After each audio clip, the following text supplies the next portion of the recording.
kufanya jiji la Arusha liwe bora kupitia hizi barabara ambazo zinakwenda kujengwa.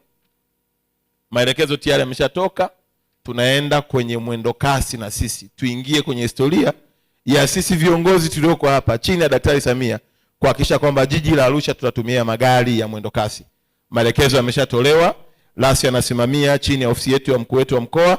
Jiji wameshaanza kujipanga, na tumeona ndugu zetu wa Zanzibar wamefanikiwa tayari kuleta magari yao yanayotumia gesi na umeme, lakini pia na sisi tumetamani kuingia kwenye green energy. Maana yake magari yetu yatakuwa yanatumia umeme au gesi, kuhakikisha kwamba mtu anatoka Mshono anaenda mpaka Olomoti kwenye uwanja wa mpira akiwa kwenye mwendo kasi, magari ya kisasa mazuri, lakini pia watu wakienda stendi na kuingia katikati ya jiji na barabara yetu ya huku juu. Kwa hiyo Mheshimiwa Mkuu wa Mkoa, nitaka tu kumalizia kwa kusema na kushukuru sana kwa kikao chako kizuri, lakini pia niombe ndugu zetu wa TANROADS waone umuhimu wa hizi barabara zilizotajwa iingie kwenye package maalumu ya AFCON ili tuweze kukimbizana nao.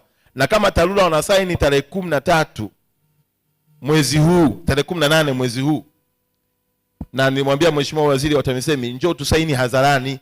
Sisi tabia yetu wana Arusha hatujifichi kwenye mambo yanayohusu wananchi. Twende hadharani, mkuu wa mkoa atakuwepo, na sisi mbunge na wajumbe madiwani wetu tutakuwepo, ili mkandarasi aanze kazi mara moja kutujengea hizi barabara. Na kwa kuwa nia hiyo ni njema, basi tunaomba na ndugu zetu wa TANROADS mharakishe mchakato, angalau tukisaini tarehe 18 basi kabla mwezi huu kuisha, tukichelewa sana mwezi wa 4 mwanzoni, ili mkandarasi apate muda wa kutosha wa kufanya kazi ya ujenzi ili na AFCON iweze kupendeza. Kwa hiyo sisi tusiwe kikwazo, tutoe ushirikiano, na kwa msukumo huo wa mbunge naamini sasa AFCON hapa watu watabebwa na magari ya mwendo kasi tu. Asante sana.